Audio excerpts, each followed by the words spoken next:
Right, we've got another one of these. Not much, but you know. Because we're moving on to this while I try and sort out some problems with the Heinkel. Welcome back, everybody. Thank you for coming back. If you saw my last film, you'll know why the computer hasn't been fixed. Because it is gradually sliding down the priority list. Even though pieces have come loose and fallen off it, there are other things going on. Also in the last film I said it was an M40, I don't know what I was on about, it's an M10, this one. So here we have this model, and we're going to see more of it as we go along. I don't know what else I've got to say, there was something, but I've forgotten. It is so late at night, I should be in bed. Anyway, here we go, let's have a little bit of this. No, maybe not. I forgot to move the thing. I've set everything up except that. Never mind. We all know that I am incompetent at the best of times. Sleep deprived. Right, today we have one of these, an M10 tank destroyer by AFV Club. Haven't ever done one of theirs. And while we've been looking at box art recently, this is very, very good piece of illustration work of the vehicle, but instead of doing a sort of let's pretend we're in action, they've just gone for style, very graphic style, but somehow it's rewarding. And then there's all kinds of stuff: open turret and detailed interior, functional suspension arm. What am I going to do with that? Type T49 track links, aluminium gun barrel, hooray! Gun breech recoils like original, so we can play with it. Anyway, the plastic was green, consequently I've sprayed it green, except for the bits I've sprayed brown, and I've got to spray a few bits white. That is all I have to say at the moment. It almost, not quite every individual frame of sprue came in its own individual bag. That's about the only remarks I can make right now. So, I shall get painting and building. See you very soon. I'm concerned that I've actually shown this before, because I started this a very, very long time ago, probably before Christmas. And I'm also concerned that this might be something like part 2 or part 3 for the same reason. And part of that problem is that there's some shots I can't find. So we're going to leap ahead a long way, and I will recap. I apologise if I have shown this before. Anyway, first of all, it is nice to see a metal gun barrel. I hate the seams on barrels. I do not know why they... I mean, there are reasons why they make them in half to get them out of the mould and things like that.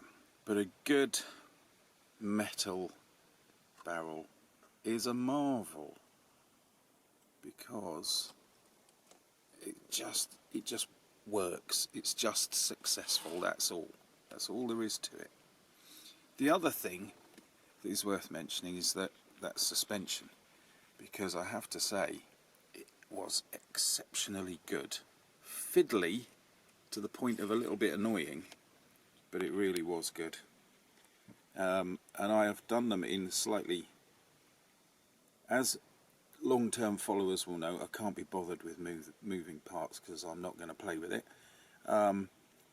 So I have set them up in a particular way so that I can put them on, not exactly a diorama, but a bit of a display stand with a textured base, that kind of thing. They will get a proper paint job because they're all over the show. Also, there's a gap in the track. This is something I do from time to time, I must admit, for different reasons. In this case, it's because the track was so tight. I was worried about damaging the very, very delicate suspension, because it is very, very delicate. Some almost, I think all of them did move, but I'm not risking that bits drop off if you're not careful in that sort of circumstance. So there was that. The tracks are just that little bit too tight.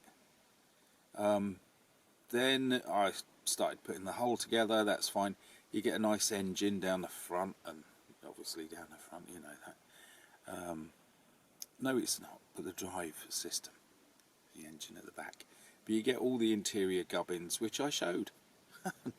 Now you can't see it. Never mind. Then some things started to play up, and I was expecting better from I've forgotten what they're called, AFV Club. I really was. I thought, you know, we're in the modern world and it's all very grown up, but there's a whacking great seam down here, and I thought I'd got it completely filled, but I gave it a bit of a spray up this morning, and a couple of gaps are showing.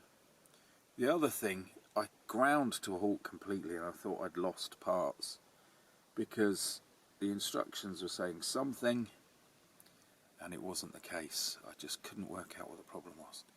And the problem is the hinges on the hatches, and they won't show up particularly well because they're tiddly, the parts, but they didn't match what I was looking for. Then I remembered that there was a corrections sheet. We all love a good corrections sheet, don't we? And that made it all make sense, but it took me a long time to remember this fragile fact. So if anybody's buying this, look out for that one. That was the real stumbling block. And so we've got this far. There's a bit of the lower section of the turret I'm working on at the moment, and I'm into the gun in a big way. I haven't quite got everything as it should be. We're in the middle of this process, but it is a good and detailed gun, and you will see a reasonable amount of it because this turret hasn't got a roof. Everybody knows that, and you've probably seen it on the screen. So very, very good. I have to say there were a few little problems. Some bits just don't want to fit together. So with a little bit of jiggling here and there, you finally get it in place. Not surprising, some of them are tiny pieces and some of them are very refined pieces. There was one like a lever underneath, I think it's underneath, which I just couldn't work out where that went, and I had to do a bit of research, but that's the business, isn't it? That's the job we're in. So that then led me to conclude something that I was coming to the conclusion of anyway, and that is the instructions aren't great. Again, they looked really good and very clear, but they're a little bit too basic. And at times they don't quite tell you where things go. But every manufacturer has a bit of an issue with an instruction now and again. All in all, so far, I am very impressed, but not as impressed as I hoped. I really was expecting something, as I say, a little bit more grown up and a little bit more sort of post-80s. Yeah, don't even think about that, the maths involved. But you know, we've stepped into a new age at some point in model making, if not two new ages, and this didn't quite seem to realise that. So that's where we're up to at the moment. What I'm dreading, and it might just show up, see all those rings on the side of that? We've just lost the image. They are supposed to be these, what look like ice hockey pucks gone wrong. Don't worry about telling me what they are, I'm being obtuse. The boredom. So what I'm going to do is 2 a day. So this could take a long time. I think there's something like 36 or 40 of them because they're on the turret and everything. But if I can do more than 2 a day, I will. But it just strikes me as a truly dismal way to spend your day. Anyway, I will be doing other things in between to keep things going. Obviously the hindcall. And then, well, come on, let's have a preview into the future. Now, things changed because my mum is closing down, shall we say. Not meaning to like dwell on it, but I realise we've turned a corner and I'm going to be dropping what I'm doing on a regular basis and running to assist, or just sitting there for an hour or two for a bit of comfort. So I'm going to have to do things that I can drop. There's bits of the model railway that I can bring over. I might show you that soon. Bits of landscape and some model buildings and things. So you just paint your paint, you get the call, stick the paintbrush in some water, let it soak, run off. But I went, because things got really bonkers, and me and Mrs. Meltdown said to ourselves, we need to each have a little treat. So she did whatever, and I went to the shops. Because I fundamentally am a medievalist, although these aren't 100% accurate, they are rather nicely made. And I got some of these. Now I've got like 3 sprues from an old set that somebody gave me because life changed. And they're so good, I thought one of these days I'm going to have to get some more. I reckon I got those sprues probably 20 years ago, maybe 15. And so now I've got the full pack and I'm pleased with myself. Smug for being able to spend money. I also got, these are the Empire figures, cavalry. I also got some, a long time ago on eBay, I got some Bretonians. And only now, around about the same time I got hold of the sprue, and only now have I started painting them up. This is all basic stuff. And then I got some recent resin chaps, and then I've got some Essex. Usually the horses in particular are a bit crazy, but these horses are beautiful, absolutely stunning. They are in fact the best. I like that period.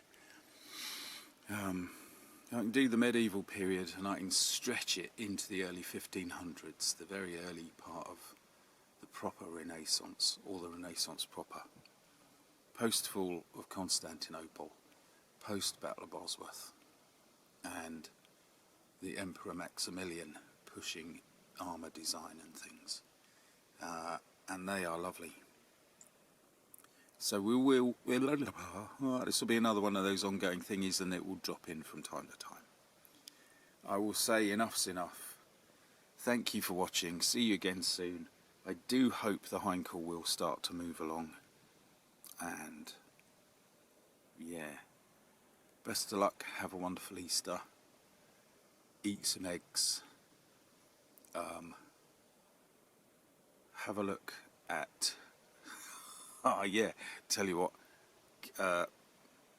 send chills down your spine and look at some of the more recent research that's been done into the Turin shroud. That'll give you food for thought, I can tell you. I won't say it's given me sleepless nights, but it's quite bizarre. Anyway, on that, happy Easter, and watch out for the Romans and the high priests.